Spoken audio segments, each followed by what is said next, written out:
Welcome sa Our Lady of Lasalet, Quasay Parish, kung saan ayos lang pong umiyak at samahan tayo ng mahal na ina sa pag-iyak, sa pagdarasal upang maging maayos ang lahat. Ano po ang nagiging reaksyon o pakiramdam ninyo kapag may nakakasama, nakakatabi kayo na sobrang angat kayo sa inyo? Pagdating sa itsura, sa forma, sa yaman, sa galing, sa katalinuhan, sa kalakasan, sa kapangyarihan, sa kasikatan, ano? Hindi po ba kayo naiilang? Naitanong ko po yan sapagkat narinig po natin sa ating ebanghelyo ang naging reaksyon, damdamin ni Pedro nang ma-encounter niya si Kristo. Si Kristong naramdaman niyang there's something more in Him, in Jesus Christ. Hindi lang ito basta ordinaryong tao. Ito yung simula ng pag-encounter ni Pedro ng pagiging Diyos ni Kristo.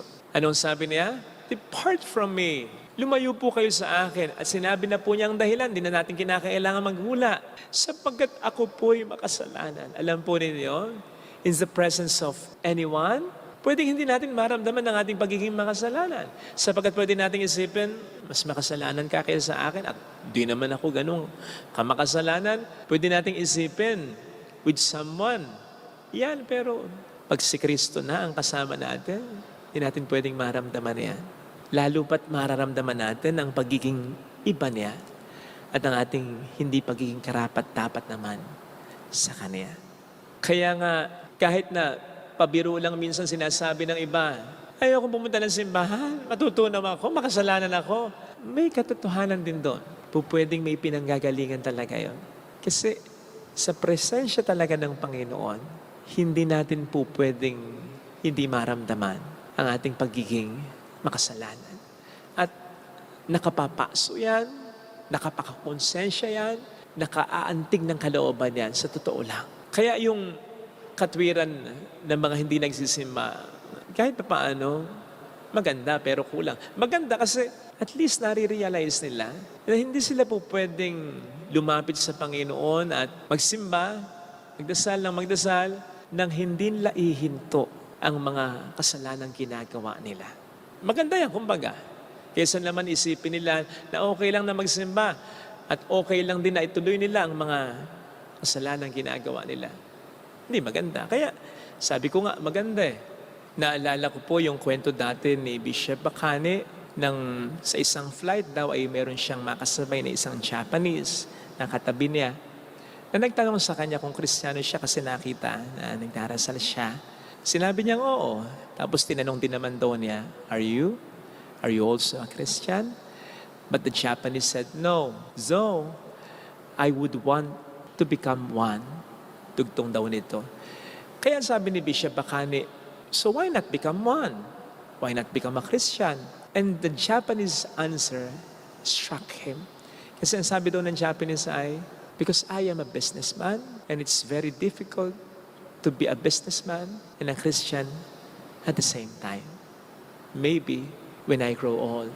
At tulad ng sabi ko kanina, kahit pa paano maganda ito sapagkat alam kahit pa paano ng Japanese na ito, yung cost ng pagiging Kristiyano, yung dapat na maging buhay ng isang Kristiyano at hindi yung maging Kristiyano pero patuloy pa rin sa pagiging makasalanan. Maganda. Kaya lang, kulang. Kaya naman, ang sabi nga daw po ni Bishop Bacane, I hope that one day you would become a Christian. Kasi, bagamat maganda na naisip natin, hindi tayo dapat na maging makasalanan kapag naging Kristiyano na tayo.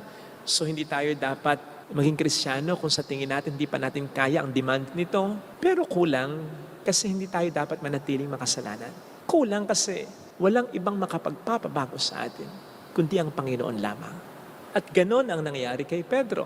Yung pagbabago na alam naman po natin na hindi naman mabilis, hindi naman naging madali. Dahil nagkasala, nagkamali pa rin naman si Pedro. Ang pinakamatindi nga ay yung pagtatatwa niya kay Kristo, hindi lang makaisa, kundi makatatlo. But the good thing is, hindi bumigay, hindi nag-give up si Pedro.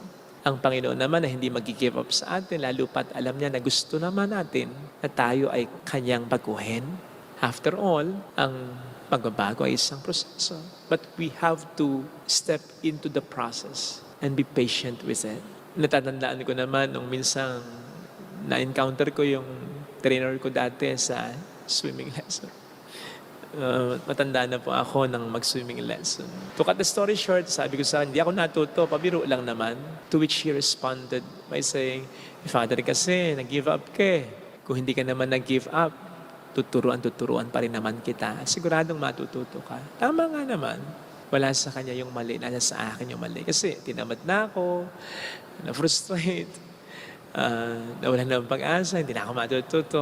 Pero kung hindi naman, siguradong matututo ako at siguradong hindi naman niya ako pababayaan, hindi ako matuto.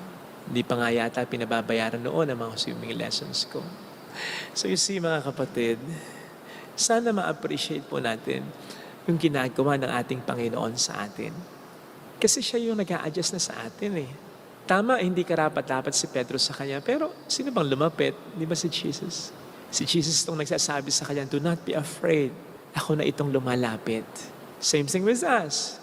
Ano bang karapatan natin na ma-experience ng Diyos? To commune with Him. To have communion with Him. Our sins, literally, obviously, definitely separate us from Him. Pero siya na kasi ang gumawa ng paraan sa kaniyang kamatayan, muling pagkabuhay. At hanggang ngayon, siya pa rin ang gumagawa ng paraan. Para tayo hindi mailang. Para hindi natin maramdaman yung kawalang pag-asa ng ating mga kasalanan kapag siya ating nalalapitan. Kaya din ang para hindi natin maramdaman ang kawalang pag-asa ng ating mga problemang pinagdaraanan kapag siya ating pinupuntahan. Siya na ang gumagawa ng paraan. Kaya sana, let us not miss, of course, let us not waste this very wonderful grace. Siya na po ang lumalapit. Huwag na po tayong mailang. Mailang tayo. Kung sa halip na lumapit din tayo, ilalayo pa tayo. Ito sana ang hiling nating biyaya sa banal na pagdiriwang na ito.